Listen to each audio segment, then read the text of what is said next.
Skull again, and in this video I'm going to be looking at a gameplay on Berlin Wall, one of the first strike maps. This is a TDM match, 24-2, so not that impressive at all, but that's not the reason I'm uploading this particular video. The reason I'm uploading this one is because it was the first real chance I got to look at the M60. I've played around with the M60 a lot before, but this was the first time I've had a really good match out of it. In this case, I'm running a motion sensor as my equipment. I've got my M60 with a grip attachment, the CZ75 extended mags secondary, Semtex, and flash, because despite the faster throwing speed of concussion, I'm just not entirely sold on the functionality of the concussion grenades. If the target's looking in your direction, it's still so easy for them to get a kill on you if you don't move around fast. Anyways, I've got Flak Jacket Pro, I have Harden Pro, and I have Tac Mask Pro. Now, Harden Pro is fairly simple to get, just took a while. The 200 bullets in enemy aircraft was a pain, and there was a point during the game when I was trying to unlock the Pro version that I would go into a lobby, and if there wasn't an aircraft in the air, like an attack helicopter or something, I would probably just back out and find a lobby that had one in.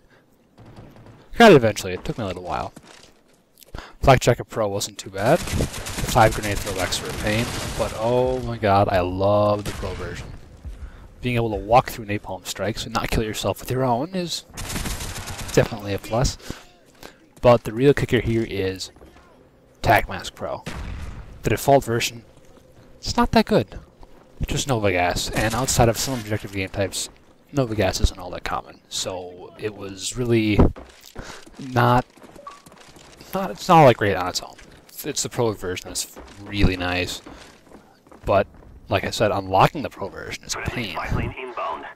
You got to get the 20 kills with each of your tactical grenades, and the flash and concussion didn't take me that long, but Nova Gas started to give me a problem. I tried to do it on this class. Eventually, I repurposed one of my SMG classes. I grabbed Scavenger Pro, Warlord Pro, and then the Nova Gas, so I get 2 Nova Gas instead of 1, plus I refill them off with every Scavenger pack I pick up.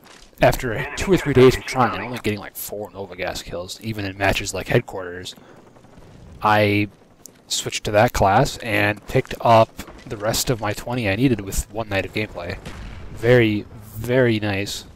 But the reason I like this class layout in particular is because you have a very high damage gun. It's 2 shots to kill anywhere on the body. The rate of fire is low, but that's probably a good thing because it makes the high recoil a little bit more controllable. It's not great at distance, is its problem. Is in automatic fire. You've got to burst fire it, and there's a couple times in this video you're going to see me only firing off 2 or 3 shots, even sometimes 1 shot with the burst, just to pick up kills. And then I've noticed is when you try to go full auto and you just want to get that kill, and you get tunnel vision, that's when things start to go wrong. There have been times where I'll put a good 40 rounds downrange and I will get 1 or 2 hit markers on a group of people. You just gotta focus. You can't spray through a wall unless you know somebody's hiding up there. This has become my favorite class on this map and on Nuketown, just because you've got your Harden Pro, which means someone's shooting at you, you don't have to worry about that because you can just keep right on firing back at them. The flinch is reduced, you do extra damage to turrets, which is nice when there are sentry guns up, extra damage to aircraft, which isn't a big deal since I don't have any anti-air on this class. You've got Flak Jacket Pro, all the people running grenades, grenade launchers, flamethrowers, napalm strikes. They can't get you out of there with that.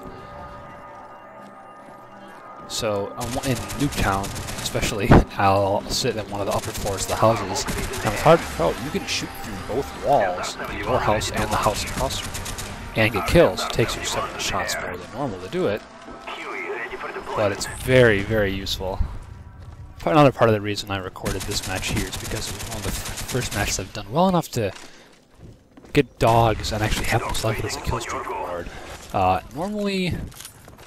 Normally I run Napalm, Attack Helicopter, and Blackbird, but this time I figured, you know what, I'm going to be a little bit different. I'm going to run Blackbird, Chopper Gunner, and dogs, and I'll see what I get here. Not sure what happened there. So overall, while my kill count wasn't that high, I learned a couple of things, and that is this map is not good for a chopper gunner because there are so many buildings. I'd gotten one earlier on Summit. I didn't get a single hit marker before I was shot down just because the helicopter flies really low to the ground. Here we had a host migration right after I called the chopper gunner in, so there's a bit of a glitch here. I got, I think, 1, maybe 2 kills with the chopper gunner, and then 3 or 4 with the dogs to close the game out. So overall, I think I did decently here. It's not an objective game, so you're not going to see me kill whoring on the objective that I do sometimes, but like I said, I usually run the lower kill streaks because I tend to favor a more aggressive playstyle on those games, whereas in TDM I tend to be a little bit slower. Thanks for watching. Hope you enjoyed it.